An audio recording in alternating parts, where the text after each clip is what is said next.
The thing that will feel pretty strange is that the Chinese economy is going to be probably at least twice as big as the US economy. Maybe 3 times, but at least twice.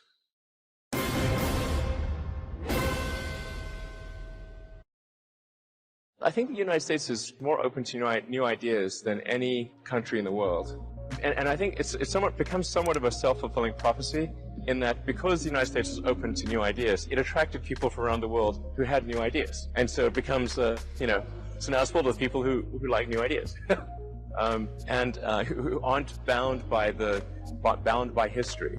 A lot of the countries that have been around for a long time are really trapped in their own history. And the United States is also a great melting pot of different cultures and ideas and thoughts. And it's a country which tends to encourage success, where you sort of see someone that did extremely well, and generally the reaction in the United States is good for that person. In most countries, it may shock people in the United States. In most countries, that's not the reaction. People tend to think, oh, that person did well because, or they try to rise beyond their station. The thing to appreciate about China is just that there's a lot of really smart, really hardworking people there, and they're going to do a lot of great things. Chinese government policy, they're just going to do a lot of interesting things. The thing that will feel pretty strange is that the Chinese economy is going to be probably at least twice as big as the US economy. Maybe 3 times, but at least twice. And that assumes a GDP per capita still less than the US. But since they have about 4 or 5 times the population, then it would only require getting to a GDP per capita of half the United States for their economy to be twice the size of ours. And so if you have half the resources of the counterparty, then you better be real innovative. If you're not innovative, you're going to lose. So yeah, with respect to China, China's economy is going to be 2 to 3 times the size of the U.S. economy, at least double. So therefore, in order for the U.S. to be competitive on a military level, the innovation has to overcome a gigantic gap in economic output. So in the absence of radical innovation, the U.S. will be militarily second. Well, there's lots of great ideas that people come up with all the time. I don't necessarily wish I'd had them myself, but certainly what Larry and Sergey came up with Google was really smart. with the backward links to pages. Obviously, what Facebook has done, Twitter. I mean, there are great examples on the internet. And iPad. Obviously iPhone. I think Apple, Google, Facebook, I mean, these are examples where, you're sort of like, who's our competition? You're like, not even sure.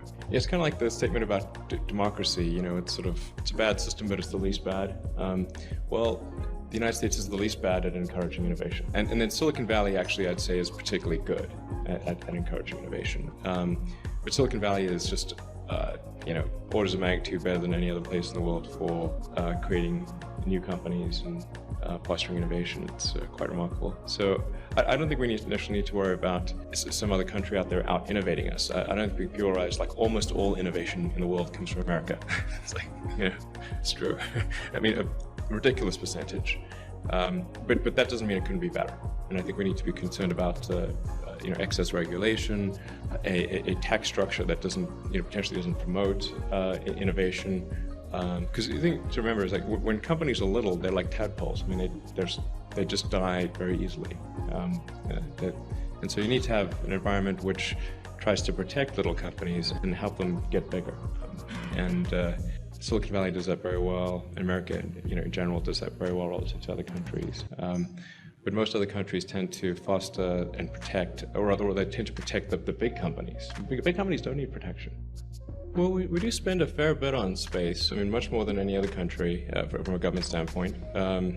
So I think we'll continue to be the biggest spender on space in the United States. But by the same time, I think the budgets in absolute terms will decrease just because of overall compression on the federal budget, and we have a huge budget crisis, and largely have our head in the sand and are ignoring the reality that we're spending far more than we're we're bringing in, and that chicken will come home to roost. So I think we can expect massive compression of all budgets, including space, from a government standpoint, just because we simply won't have any other choice. As far as launch is concerned, I think it's fair to say that the United States has by far the most competitive launch capability with SpaceX as a result of SpaceX.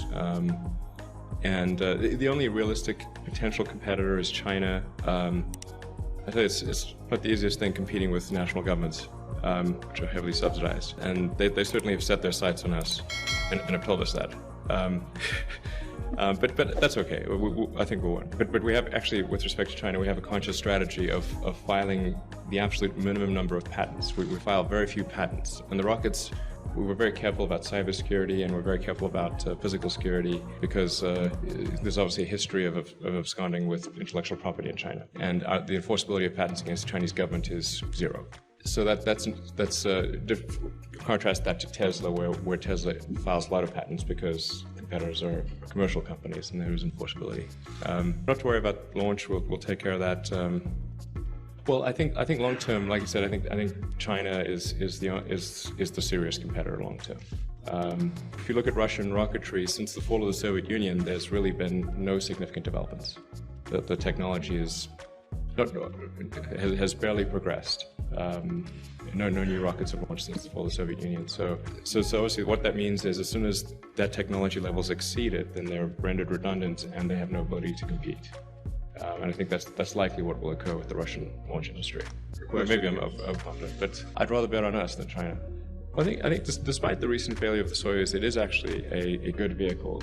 It has a good track record. I think there may be some concerns going in the future long term with Russia, in that a lot of their expert rocket engineers have retired, because it's much more compelling financially to go into the oil and gas industry in Russia than it is to go into the rocket industry. So you sort of, that expertise is tailing off, and I think that may lead to decreased reliability for Russian rockets in the future.